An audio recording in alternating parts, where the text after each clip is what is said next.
goes out in Aspen all the time, all these skiers know those. It was even warm. It looked really thin. Reporting for CTV Sports, I'm Olivia Landis, joined by Karlee Schwartzkopf and a special guest today, Brandon Hill from the University of Idaho, who is a football reporter. Now we are here in Boise, Idaho at the Famous Idaho Potato Bowl.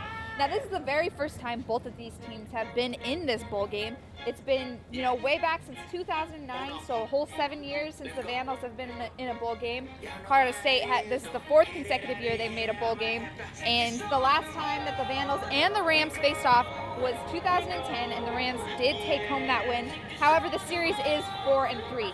So Brandon, jumping a little bit into this game based off of that information so far, what are your immediate thoughts heading into this bowl game with the Rams and the Vandals? Well, I definitely think Idaho has a good shot of winning this. They're a team that likes to fight until the fourth quarter and likes to stick around even when they are picked to lose. The spread is 2 touchdowns in Colorado State's favor, but I expect Idaho to make it a much closer game. I expect it to be decided by a late field goal. Awesome. Karlee, what are your thoughts so far on Colorado State's offense, and what are they really going to bring to the table? Yeah, Colorado State is very strong offensively. They have grown really well as a team this season, ranked 6th in the nation for finding the red zone, 47 on 50 attempts, which is pretty impressive. Once they get to the end zone, they do finish. And take a look at their running game, unstoppable. 3-headed rushing monster, Jalen Dawkins, Izzy Matthews, Marvin Kinsey Jr., who is out for this game. Not going to be too big of a difference because they also have an amazing wide receiver, Michael Gallup, 70 receptions on the season, over 1,000 yards. He is a true player for Colorado State. Colorado State has the run and the pass game. It's going to be hard for the Vandals. We're here with some Idaho Vandals fans, and what is your favorite part about tailgating before the bowl game? I think it's a chance to reconnect with all my friends. Okay. And see everybody went to school with again. So you're here with some of your friends that all went to Idaho? Oh, yeah. Good. Do you guys have any traditions that you do? Do you come to a lot of bowl games? A lot of bowl games. Every bowl game that we can possibly go to, we try to go to. That's awesome. What is your favorite part about tailgating for a bowl game? Oh, just the community spirit, seeing my old friends, old gear. It's just a beautiful day out here. Yeah. Do you have any CSU traditions that you do? Do you come to a lot of bowl games? Actually, I've been to the past 3 bowl games, and my freshman year I went to the New Mexico Bowl when we scored 18 points in 3 minutes to beat Washington State. Let's go! Woo! What is your favorite part about tailgating for a bowl game? Tailgating for a bowl game? Well, Yeah. we haven't had very many. The best part about tailgating for a bowl game is we're going to cheer on the Vandals. So what's your favorite part about tailgating? The people and the friends. Do you have some bowl game predictions? How do you think tonight's game is going to turn out? I think it's going to be tight. It's going to be a tight game. Vandals will win. And what's your score prediction for tonight's game? I'm going to say 107-3. Wow, that is a pretty bold score prediction there. But Vandal W. Vandal W, any score predictions? I don't do scores. I'm not a betting man. All right. CSU 25, Idaho 20. I think it's actually going to be, what do you think, Gar? Is it going to be a close game? I think it's going to be close, and Idaho wins on the last play of the game, just like the last bowl. Okay. Yeah. Great. Anything else you'd like to say to the camera? Go Vandals. Sweet. and what's the best part about being a Ram fan?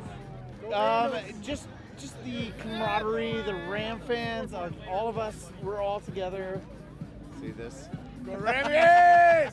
Just our fan base. It's fantastic. Okay, cool. Is there anything else you want to add to the camera? I just want to say go Rams! Boise's still not a state.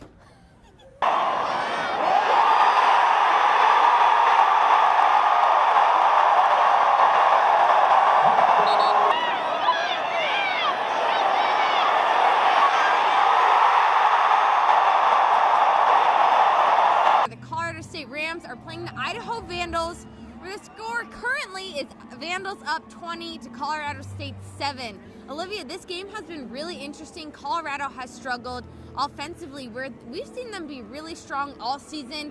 65 yards rushing, and total 164 offensively for them in the first half. Not the Colorado State's team we've seen play this season. Yeah, I think what's most interesting is that Colorado State did come in, predicted to win, blow out the Vandals by upwards of 40 points. So the Vandals came in the underdog. The last team this time met was way back in 2010. But you also have to consider the Vandals haven't been to a bowl since 2009. It is possible that they want this a little bit more than the Rams. This is the fourth consecutive year the Rams have been to a bowl game. They came in, expecting to win. But you're correct, this is a Rams team that we have not seen all season. We've seen them do really well offensively, the running game is just not there tonight. You know, Izzy Matthews, that three-headed monster that we always talk about, it has not quite been as successful so far.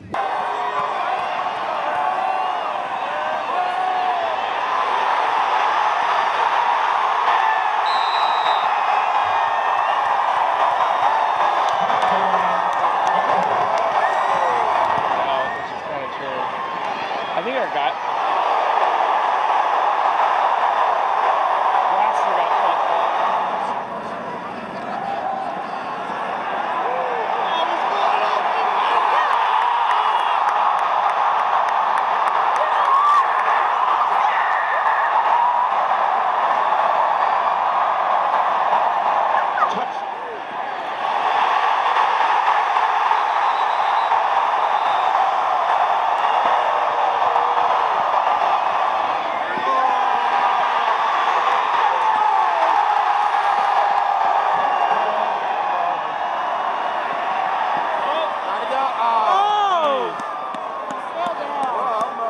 Touchdown, Colorado State.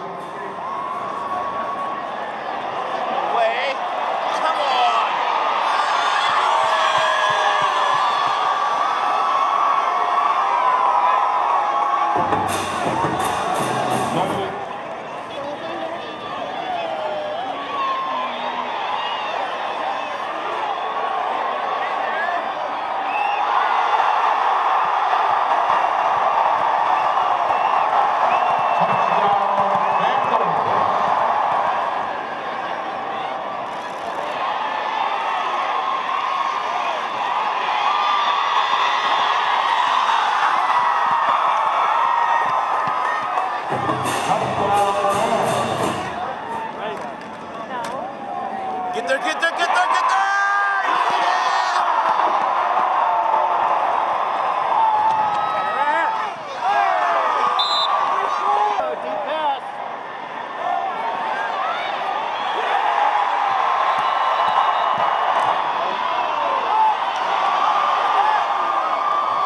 Touchdown, Rams.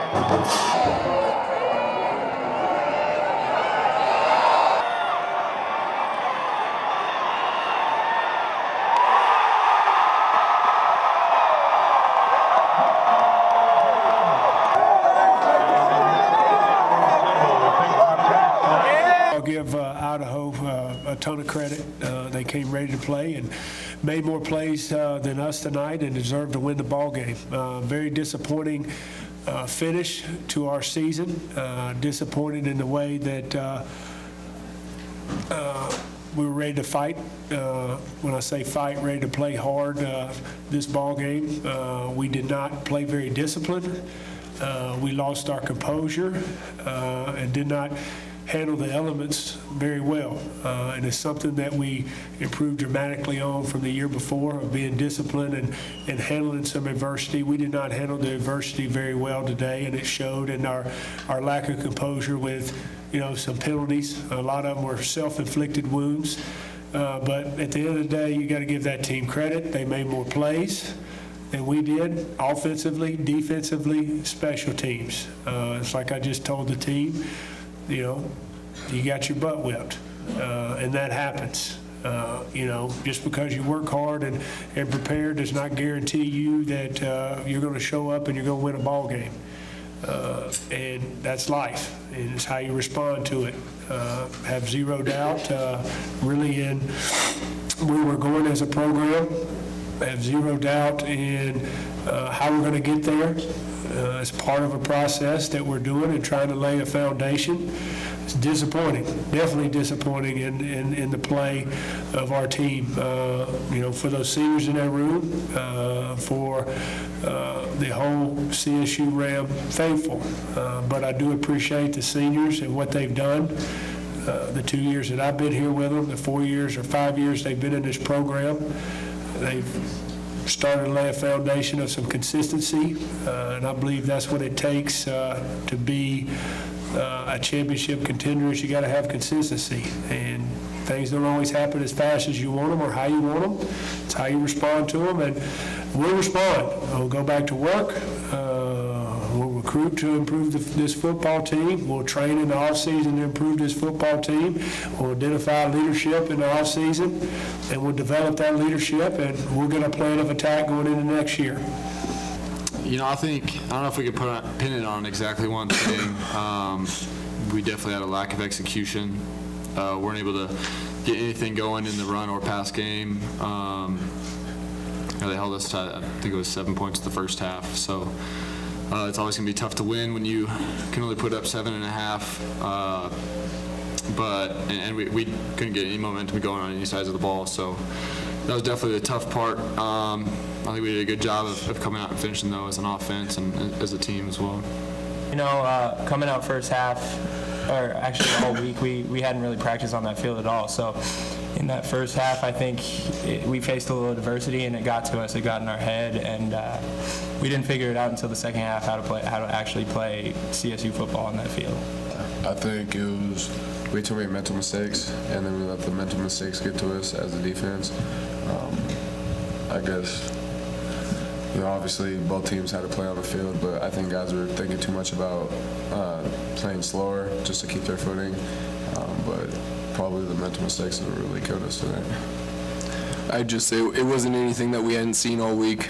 We prepared for this type of offense. We prepared for them since we found out that we were playing them. So I wouldn't say that it was anything that we weren't prepared for. It was just a lack of execution and just the nitty-gritty. And when it comes down to it, we didn't do what we needed to do to stop them. Karlee, this was an extremely back and forth game. It started off super slow. Neither team was able to score in that first quarter. And then that's really when we saw the Vandals especially pick up that momentum. What were the key points in tonight's game? You know, the key points definitely have to go to the Vandals. They came out ready to play. You mentioned it, there was no score in the first quarter. The Vandals did lead Colorado State in the second quarter 21-7. So going into halftime, they had a little bit of a chip on their shoulder. It's really cold out here. It might have taken both teams to really, you know, get their muscles warm, to get them going, but the Rams did not step it up in the first half at all. We did see them come back in the fourth, but by that point, it was too late in the game. Yeah, Colorado State struggled, especially in that first half. Where we really saw the turning point, especially for CSU, was in that fourth quarter. They outscored the Vandals 36-20. However, the Vandals from the second quarter on were able to average 20 points per quarter. In that third quarter, they did have 21. But it was really just like you said, the Vandals were ready. They came out the entire time, and they really had that momentum to play. And that might come from the fact that they haven't seen a bowl game in 7 years. Yeah, and you know, the atmosphere for the Vandals was definitely in their favor. There weren't too many Colorado State fans, but you know, Colorado State was still successful. We have to take that into account, especially in terms of offense. Passing, they outpassed the Vandals. They didn't outrun them, but they did outpass them, and you have to take a look at Michael Gallup, 108 yards, 3 touchdowns. BC Johnson, 2 touchdowns, 256 yards. They both played great, and Colorado State looked really strong offensively. They did struggle defensively, though. And again, in that fourth quarter, that's really where we saw the Colorado State offense step up. So like you said, you know, the Vandals were able to outrun Colorado State, whereas Colorado State was able to outthrow. Isaiah Saunders rushed for over 140 yards, had 3 touchdowns for the Vandals. He was a bright spot. You also have to just take a look at the Vandals' defense. They were able to stop Colorado State. Colorado State wasn't even able to get in the red zone, especially in that first half of play like they usually do. Yeah, but both teams were successful when they did find the red zone. Another stat that they both really struggled in was converting on fourth downs. Both teams extremely struggled in that area. I personally felt that a lot of points came from tonight's game were from some really odd plays, you know. This field out here could be more considered an ice rink than a football field. Players were really struggling to run, to get going. So it was kind of an interesting bowl game for sure. Yeah, definitely. And like you said, this field was extremely icy. We saw players slipping right and left. We actually even saw a few fumbles caused because of players that had slipped after they had tried to run or caught the ball. So I think that played a big part, especially, you know, Coach Mike Bobo and a lot of the players, Nick Stevens, Kevin Davis said, you know, a lot of the players did let this weather and the playing conditions kind of get to them, and it maybe affected them mentally. And it also could have affected Colorado State in terms of they were supposed to win this game by 40 points. This was supposed to be a blowout. it almost was the exact opposite. Now, Colorado State did come back, completely outscored the Vandals in the fourth quarter by a ton. But Colorado State came into this game, maybe thinking this was going to be an easy win for them. The Vandals definitely showed up and played them harder, which ultimately is why they won. And now the series officially for Colorado State and the Idaho Vandals is 4-4. Previous to this game, Colorado State led this series, and the last time the Vandals and the Rams played each other back in 2010, the Rams actually defeated the Vandals 36-34.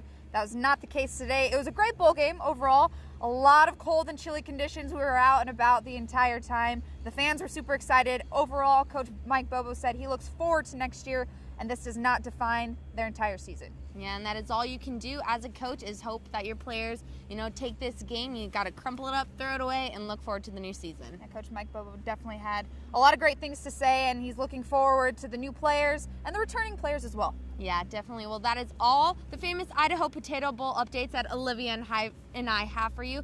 But be sure to visit collegian.com, click the sports tab, and visit our YouTube channel, CTV Channel 11, for more updates. I'm Karlee Schwartzkopf. And I'm Olivia Landis. From the east to west, here are Gates and all